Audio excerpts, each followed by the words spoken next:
क्या नोटिफिकेशन, क्या जारी, क्या मैसेज आया था आपके पास कि आप निलंबित हो गए? हमें जिला शिक्षा पदाधिकारी महोदय का पत्र मिला। अच्छा, आपके हिसाब से अगर बिहार की शिक्षा व्यवस्था सही करनी है, किस तरीके से ये सुधर सकती है? शिक्षकों को चोर, बदमाश, गुंडे की तरह अखबारों में जो हेडलाइन छपवा रहे हैं शिक्षा विभाग के पदाधिकारी, इतने शिक्षक फरार। अरे फरार क्या होता है? हम बच्चों को पढ़ाते हैं ना, कोई बच्चे को 10 तक पढ़ा दिया, अगर वो 7 तक ही याद कर पाया तो हम कहते नहीं चलो बहुत अच्छा, 7 तक याद कियो, कल तुम और मेहनत करो। चलिए, के पाठक जो है उस पे क्या कहना चाहेंगे? ये जो हिटलर शाही मानसिकता है उसको छोड़ दें। के पाठक जी को मुझे लगता है कि शिक्षा विभाग को समझने की जरूरत है। नीतीश कुमार और शिक्षा को जब जोड़ते हैं तो क्या जहन में क्या आता है?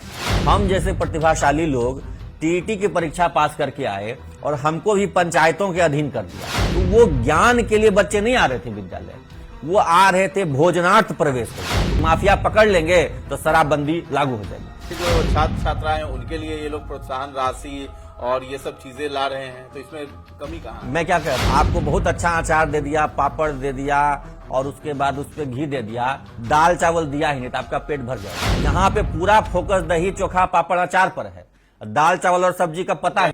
शिक्षा विभाग में के पाठक ने जब से फरमान निकाला है, बिहार की शिक्षा व्यवस्था को लेकर एक नई बहस चल पड़ी है। कुछ लोगों की राय है कि इससे बिहार की शिक्षा व्यवस्था बेहतर होगी, तो कुछ लोग इसे शिक्षकों पर बेवजह का बढ़ता दबाव मान रहे हैं। बिहार में अपनी मांगों के समर्थन में धरना देने आए नियोजित शिक्षकों को चिन्हित कर उन पर कार्रवाई भी कर दी गई है। कईयों को निलंबित कर दिया गया है। विपक्ष लगातार हमलावर है, पर सबसे बड़ा सवाल यह है कि क्या इससे शिक्षा व्यवस्था की दशा और दिशा में कोई बदलाव होगा? आखिर धरातल पर बिहार की शिक्षा व्यवस्था की हालत क्या है? पहले एक रिपोर्ट दिखाते हैं आपको, फिर इस पर चर्चा करेंगे कि क्या के पाठक का फॉर्मूला बिहार में शिक्षा व्यवस्था में कोई चमत्कारी बदलाव कर देगा।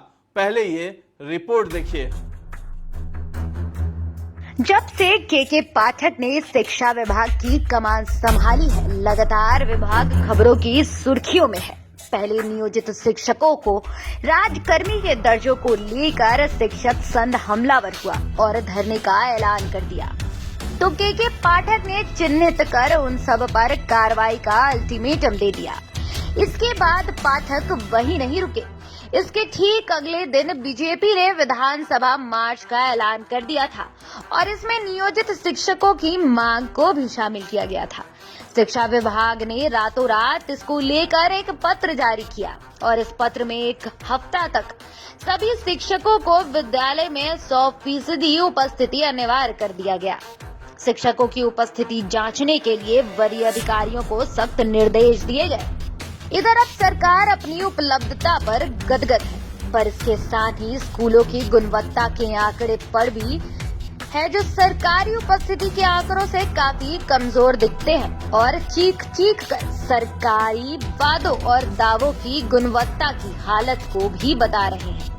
शासन प्रणाली की हालत की बात करें तो शिक्षा मंत्रालय द्वारा देश भर के स्कूलों की व्यवस्था पर जारी परफॉर्मेंस ग्रेडिंग इंडेक्स के अनुसार देश भर के परफॉर्मेंस रिपोर्ट में बिहार 39.11 पर दिखता है और इसे प्रचेष्टा 3 ग्रेड में रखा गया है, यानी यहाँ हालत काफी बेहतर नहीं है। ये रिपोर्ट आगे इंफ्रास्ट्रक्चर और फैसिलिटी का भी जिक्र करती है। आज बिहार में शिक्षा के सामने सबसे बड़ी चुनौती के रूप में कुछ समस्याएं हैं। इनमें नामांकन का कम दर होना, शिक्षा तक आसमान पहुंच और बुनियादी ढांचे की खराब गुणवत्ता और प्रासंगिकता की कमी है।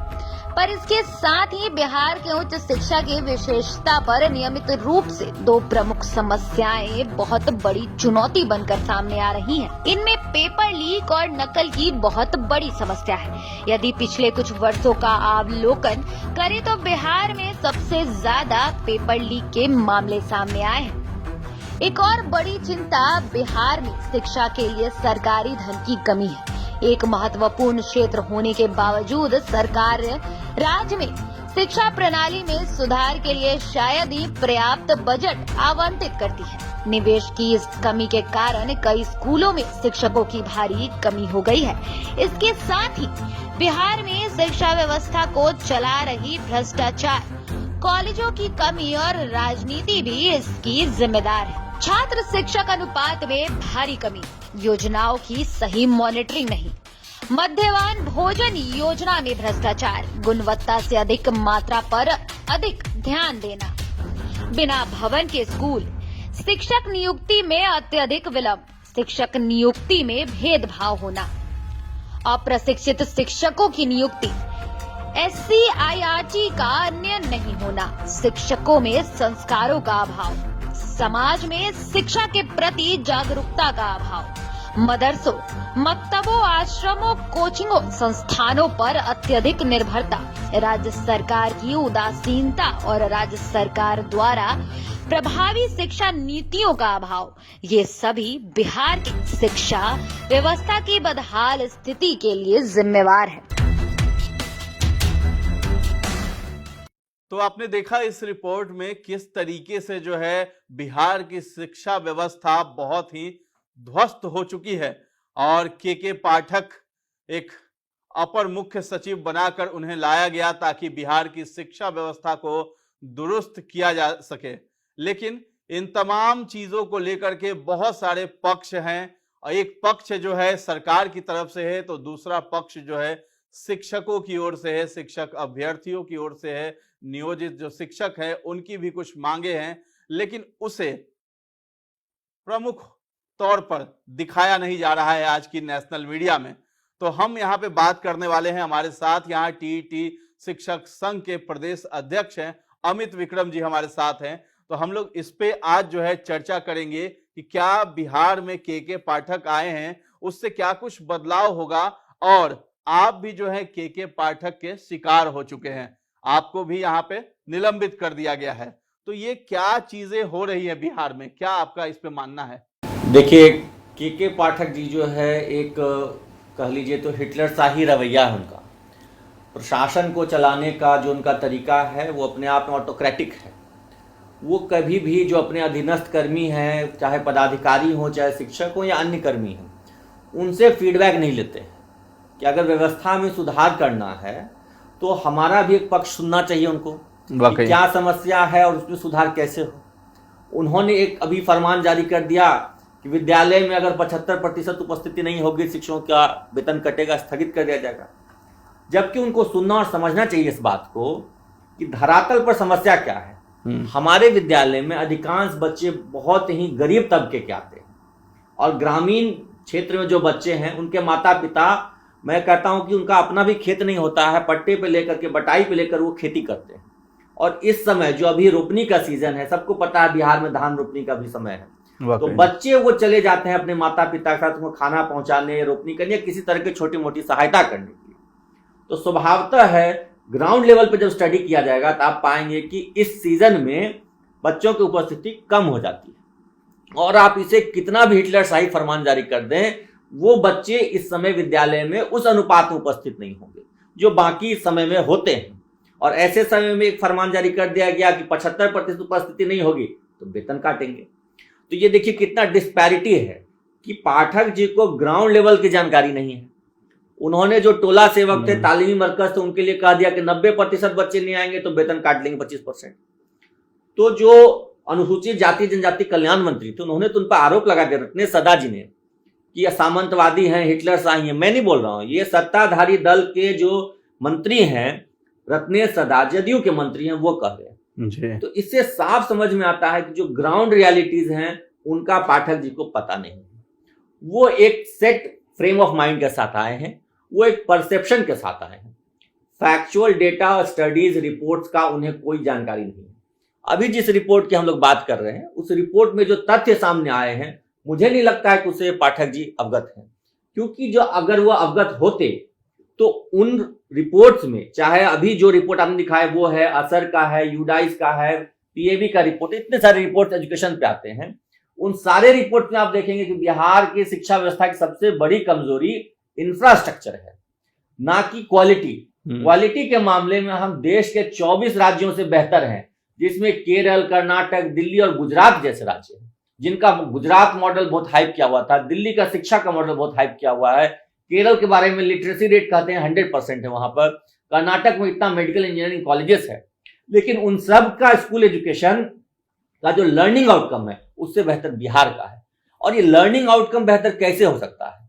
बच्चों की सीखने की क्षमता बेहतर, इसका मतलब ये तो जरूर है कि शिक्षक उसको बेहतर से सिखा रहे हैं, पढ़ा रहे हैं, तभी तो उनके सीखने की क्षमता बेहतर है। कुल मिलाकर आप ये कहना चाहते हैं कि कड़क रवैये से जो है बिहार की शिक्षा व्यवस्था दुरुस्त नहीं होने वाली है। जहां तक आंकड़ों की बात करें तो उसमें जो है लर्निंग आउटकम जैसा बात आप कर रहे हैं, तो मिनिस्ट्री ऑफ एजुकेशन जो है भारत सरकार की, वहां से जो है जारी किया गया पीजीआई जो है वो रिपोर्ट में साफ दिखाया गया कि जो है बिहार कई राज्यों से अव्वल है लर्निंग आउटकम में, लेकिन पिछड़ता कहाँ है? इंफ्रास्ट्रक्चर में, फैसिलिटीज में, इन सभी चीजों में पिछड़ रहा है। तो क्या जो ये के पाठक जो ये रवैया अपना रहे हैं एक आईएएस ऑफिसर के होने के नाते, इस तरह का रवैया, क्योंकि आईएएस ऑफिसर वही बनता है, हम लोग भी जानते हैं कि यूपीएससी की पढ़ाई होती है, बहुत मेहनत बहुत लगता है उसमें, उसको पास करने में, निकालने में, क्रैक करने में बहुत बड़ी बात होती है। और आईएएस जो है वो आम जनता की बातों को बहुत अच्छे से टैकल करते हैं, लेकिन ये बहुत ही कड़क ऑफिसर है, कड़क मिजाज के लगते हैं। देखिए, कड़क मिजाज होना, एक बहुत ही हिटलर शाही की छवि रखना अलग बात है, और शिक्षाविद होना, शिक्षा व्यवस्था को समझना एक अलग बात है। एक आईएएस या आईपीएस अच्छा शिक्षक हो ये कोई जरूरी नहीं जी। कुछ अपवाद स्वरूप एक आईएएस आईपीएस अच्छे शिक्षक भी हो सकते हैं, लेकिन शिक्षक होना और आईएएस आईपीएस होना बिल्कुल अलग चीज है। प्राथमिक कक्षाओं में बच्चों को अक्षर ज्ञान करवाना, गिनती सिखाना, वो अपने आप में एक कला है, और वो जोर जबरदस्ती किसी पर दबाव डाल करके ना तो हम बच्चों को जबरदस्ती सिखा सकते हैं, ना शिक्षकों से हम जबरदस्ती सिखवा सकते हैं। दोनों की सदिच्छा होनी चाहिए, एक लर्निंग एनवायरनमेंट होना चाहिए, शैक्षणिक वातावरण जो होना है वो बेहतर होना चाहिए। शैक्षणिक वातावरण जब बेहतर होगा तो स्वतः जो शिक्षक हैं वो मन लगा करके पढ़ाएंगे। एक शिक्षक का जब दिल खुश होगा वो अपने बच्चों को प्रेम पूर्वक पढ़ाएंगे। दबाव की स्थिति में क्या होगा? जब आप शिक्षक पर दबाव डालेंगे कि नहीं जबरन तुम ये करो वो करो, तो दबाव में आकर हो सकता है क्रोधित हो जाए, बच्चे पर आवेग में आकर के डांट दें। और हमारा पूरा जो एजुकेशन पॉलिसी है, जो आरटी है, उसमें स्पष्ट लिखा हुआ है आप दबाव डाल करके, डरा के, धमका के, मार के आप बच्चों को नहीं पढ़ा सकते। जब बच्चों से हमें इतना विनम्र रहना है तो हमारा भी तो माइंडसेट बिल्कुल पीसफुल होना चाहिए, और दबाव की स्थिति में माइंडसेट कैसे पीसफुल रहेगा? तो ये दबाव की राजनीति उनकी जो अलग अलग विभागों में वो रहे हैं, चाहे इससे पहले शायद वो शराब वाले विभाग में थे, वहां पे ठीक है, वहां पे चोर बदमाश को पकड़ना था, शराब माफिया को पकड़ना था। यहाँ विद्यालयों में कोई चोर बदमाश और माफिया नहीं है। हम लोग माफिया नहीं है, हम लोग चोर नहीं है, हम लोगों ने कोई चोरी नहीं कर रखा है। हम शिक्षक हैं, और शिक्षक का सम्मान हमारे देश में और हमारे खास करके बिहार में माता पिता और भगवान से बढ़कर रहा। तो वो सम्मान उन्हें देंगे तो उसी हिसाब से आउटपुट मिलेगा। जो लर्निंग आउटकम में आज हम 24 राज्यों से बेहतर हैं, वो हम पूरे देश में सबसे बेहतर हो सकते हैं। देखिए, आंकड़ों की हम लोग बात कर लें तो इसमें तो आप बता रहे हैं कि बहुत अच्छा है बिहार का जो भी ग्राफ है, लेकिन आप पूरे देश में देखेंगे तो बिहार की जो शिक्षा व्यवस्था है बहुत ज्यादा बदनाम यहाँ दिखाई देती है।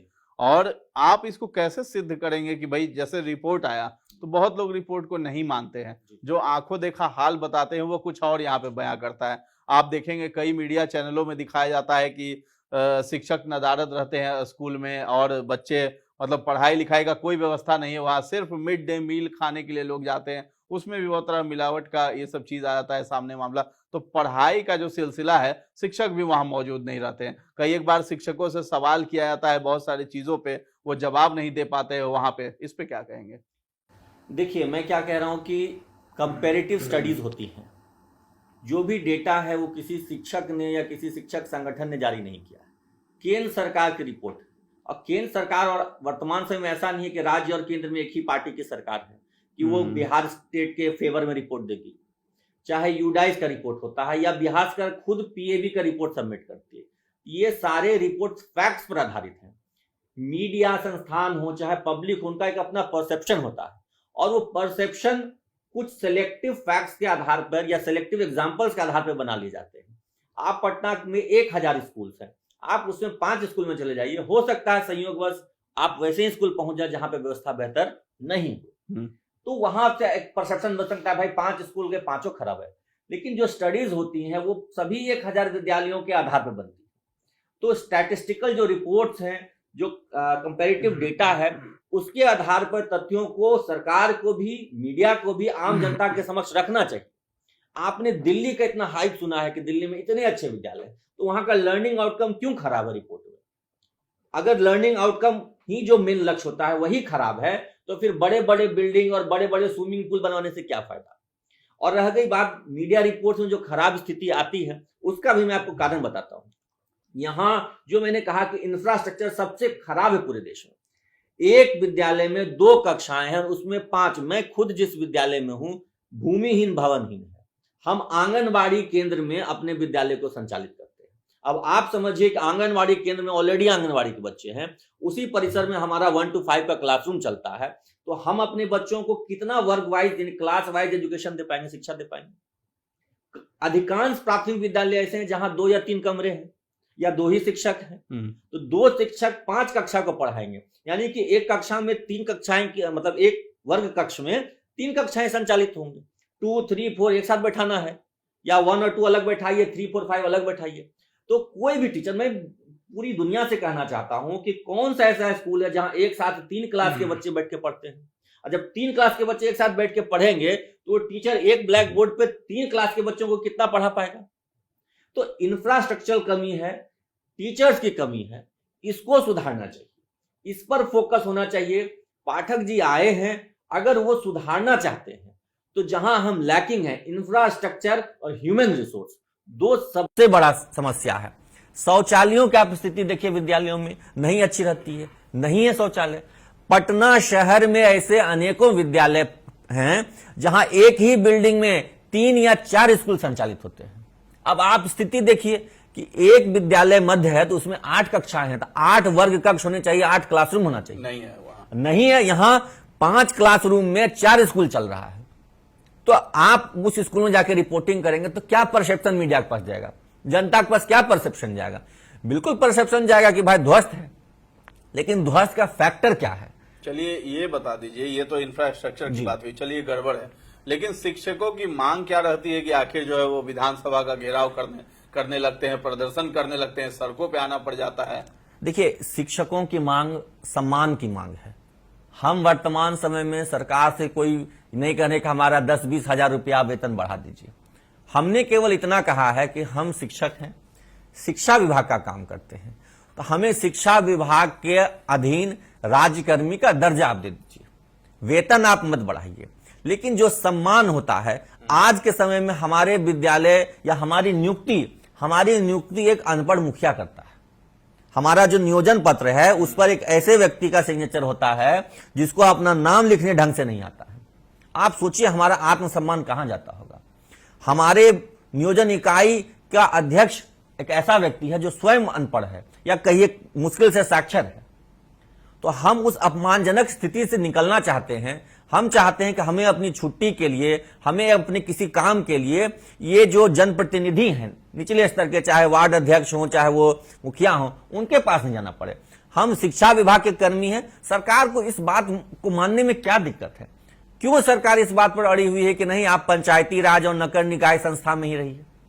आप काम हमसे लेते हैं शिक्षा विभाग वाला, नियम कायदे कानून सारे शिक्षा विभाग के लागू करते हैं, लेकिन जब आप कर्मी मानना होता है कि किसके एम्प्लॉय हैं तो आप कहते हैं हमारे एम्प्लॉय नहीं। बताइए कितना अपमानजनक है। किसी भी परिवार में, घर में, समाज में आप उससे सारे काम करें और उसके बाद कहते नहीं नहीं तो हमारा है ही नहीं, तो ये अपमान हमें महसूस होता है और इस अपमान की वजह से हम अपने आप को अपेक्षित महसूस करते हैं। हमारे ही विद्यालय में एक ऐसे शिक्षक आएंगे जो नई नियुक्ति नियमावली बनी है, उनको एनपीएस मिलेगा, उनको जीपीएफ मिलेगा। वो असाध्य रोग से अगर ग्रसित हो जाएंगे उनके इलाज का सारा खर्च बिहार सरकार उठाएगी। उनके यहां अगर किसी तरह की कोई विपदा आती है तो उनके बच्चों को एक अलग अनुकंपा का लाभ मिलेगा। हमारे परिवार में किसी को कुछ हो गया, मतलब हमें अगर कुछ हो गया तो हमारे परिवार के बच्चों को लाभ नहीं मिलेगा, हमारे इलाज का खर्च सरकार नहीं उठाएगी। तो इस तरह का विभेद है, विभाजन पैदा करने की बात कर रही है सरकार और हमारा आक्रोश इसी बात को है। हम सरकार से नहीं चाहते हैं कि आप पैसा बढ़ा दीजिए, संसाधन की कमी है, पैसे की कमी, आप मत बढ़ाइए, आप हमें अपना तो मानिए। हम बस इस अपनत्व के भूखे हैं, इस सम्मान के भूखे हैं, पैसे की कोई हमें लालच या लालसा नहीं है।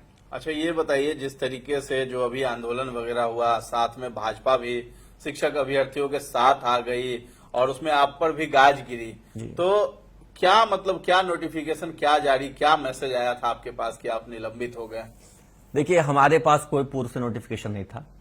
11 जुलाई को हमारा धरना प्रदर्शन, सभी संगठनों का एक संयुक्त रूप से धरना प्रदर्शन प्रस्तावित था और हम लोग विधिवत उसके लिए छुट्टी लेकर के सभी जिलों से हजारों हजार की संख्या में शिक्षक पटना पहुंचे। पहले तो उन्हें पटना पहुंचने से रोका गया, हाजीपुर में, सोनपुर में, दीघा में गाड़ियों को रोका गया, डिटेन किया गया वहीं पर, उनको नहीं पटना घुसने दिया गया। उसके बावजूद भी ट्रेन से या निजी वाहनों से, प्राइवेट बसों से बहुत सारे लोग हजारों की संख्या में आए और शांतिपूर्ण प्रदर्शन रहा।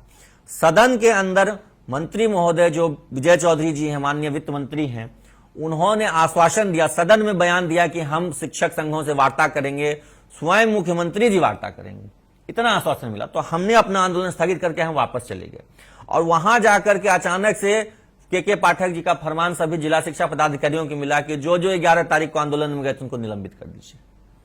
ना स्पष्टीकरण पूछा, और जहां स्पष्टीकरण पूछा भी संतोषजनक जवाब देने के बावजूद उसकी कोई सुनवाई नहीं, सीधा निलंबित। कैसे ये जानकारी मिली कि आप निलंबित हो गए?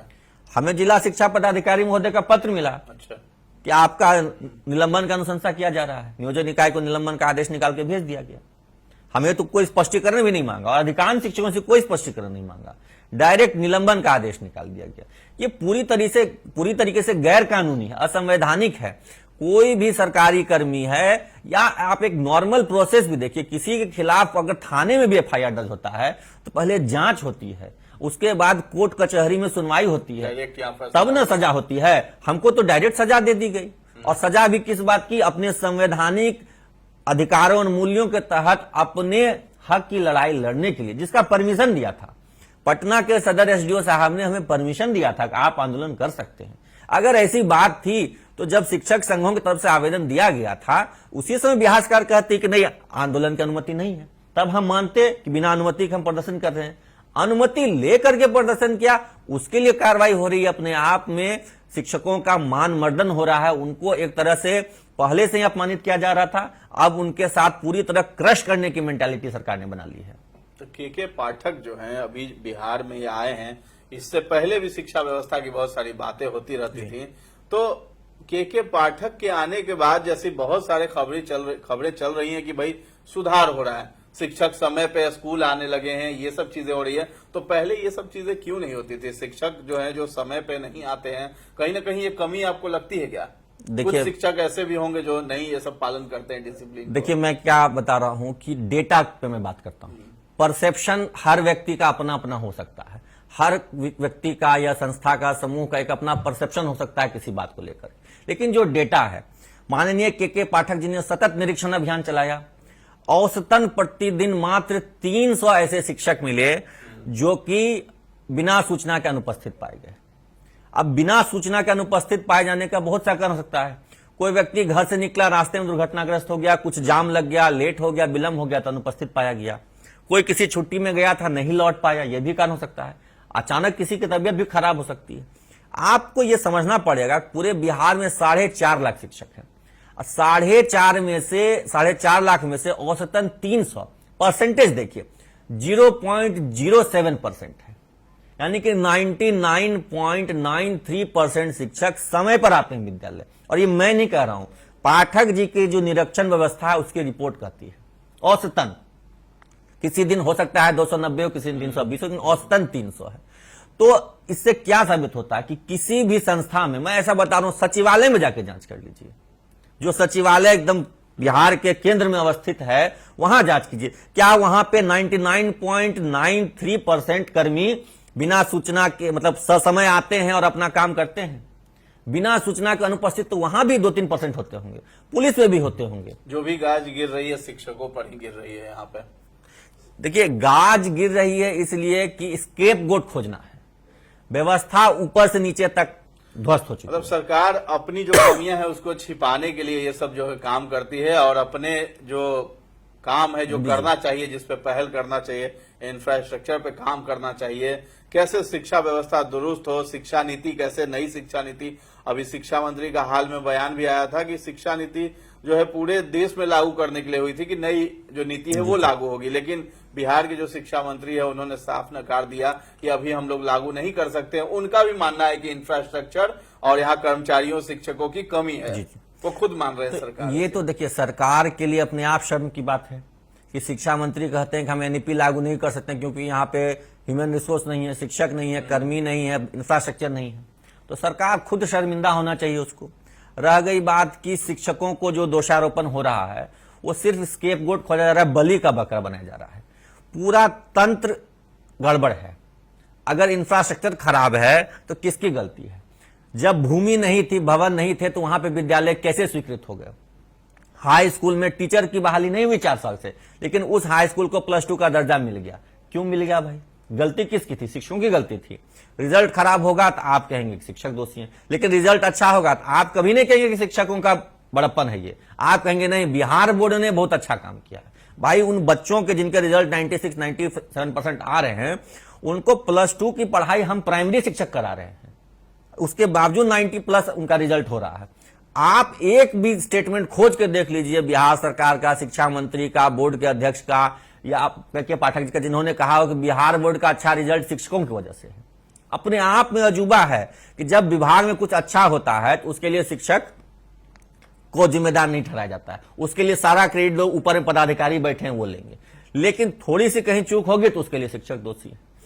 बिहार का जो ड्रॉप आउट रेट है वो देश में टॉप लेवल पर है, मतलब बहुत ही कम है यहाँ का ड्रॉप आउट रेट। यहाँ पे ग्रॉस एनरोलमेंट रेशियो बहुत अच्छा है, सब कुछ में बिहार तरक्की कर रहा है। जो शिक्षा के जो मानक है, जो पैरामीटर्स है उन पर, उसके लिए कभी कोई नहीं आके कहते हैं कि शिक्षक इसके लिए जिम्मेदार है, शिक्षक बधाई के पात्र हैं। हाँ, कहीं कुछ गड़बड़ी पाई गई तो उसके लिए शिक्षक दोषी है। कहीं किसी एक विद्यालय में कोई टीचर समय पर नहीं पहुंचा तो पूरे शिक्षक समाज उसके लिए दोषी है। अरे किसी भी सिस्टम में 0.07% अगर खामी है तो उसके लिए क्या बाकी 99.93% भी दोषी हैं? चलिए आप बताइए कि आपके हिसाब से अगर बिहार की शिक्षा व्यवस्था सही करनी है तो बहुत ही संक्षेप में बताइएगा कि किस तरीके से ये सुधर सकती है। अप्रोच बदलना होगा। जो अप्रोच है अभी वो प्यूनिटिव है कि शिक्षकों को चोर, बदमाश, गुंडे की तरह अखबारों में जो हेडलाइन छपवा रहे हैं शिक्षा विभाग के पदाधिकारी, इतने शिक्षक फरार। अरे फरार क्या होता है? फरार मुजरिम होते हैं, शिक्षक फरार नहीं होते, अनुपस्थित हो सकते हैं किसी कारण से। कोई भी सरकारी कर्मी, वो फरार मतलब क्या हुआ कि कोई चोरी करके, गबन करके फरार हुआ, कोई अपराधी फरार होता है।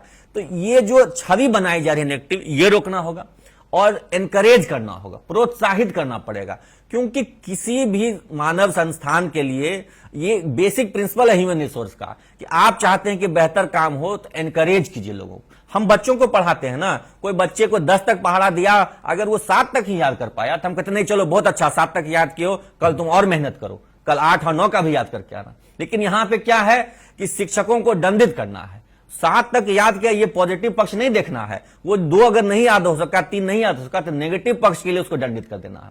अगर विद्यालय में 70% बच्चे आ रहे हैं इस सीजन में भी तो उसके लिए शाबाशी नहीं देना है।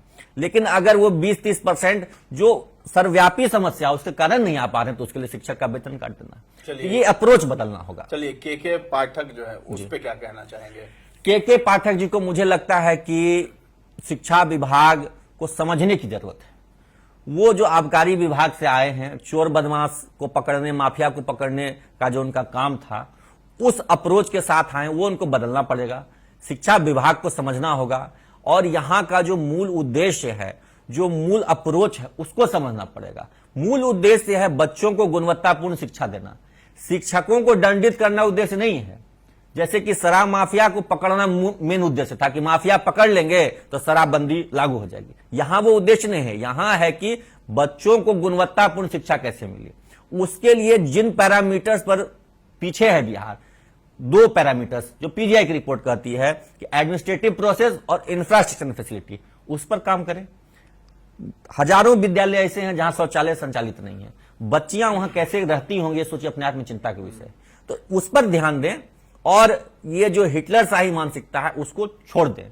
उससे क्या होगा, दबाव में पूरा एक दिन शिक्षक संगठन, शिक्षक समाज विरोध में उतर जाएंगे, उसके बाद हड़ताल हो जाएगा, बंद हो जाएगा। नीतीश कुमार एक नाम है जी, अगर ये नाम आप सुनते हैं नीतीश कुमार और शिक्षा को जब जोड़ते हैं तो क्या जहन में क्या आता है दिमाग में? देखिए, नीतीश जी ने वस्तुतः शिक्षा व्यवस्था पर ध्यान नहीं दिया। अपने जो भी उनका 19-20 साल का शासनकाल होने जा रहा है, उन्होंने शिक्षा व्यवस्था पर ध्यान नहीं दिया। शुरू से उन्होंने गलत बहाली प्रक्रिया बना के रखी। हम जैसे प्रतिभाशाली लोग टीईटी की परीक्षा पास करके आए और हमको भी पंचायतों के अधीन कर दिया, उन्हीं मुखिया, उन्हीं वार्ड के अधीन कर दिया। तो उनकी नीति शिक्षा को लेकर के या उनके जो सलाहकार रहे होंगे, उन्होंने उनको मिसगाइड किया। इस वजह से शिक्षा पर उन्हें उचित ध्यान नहीं दिया। अब भी अगर वो देख रहे हैं कि बीपीएससी की परीक्षा ले रहे हैं, हम लोग स्वागत करते हैं कि बीपीएससी की परीक्षा लेनी चाहिए, अच्छी बात है। लेकिन हम जैसों के साथ जो उन्होंने नाइंसाफी 10 साल पहले की, उस नाइंसाफी को भी तो सुधारना चाहिए।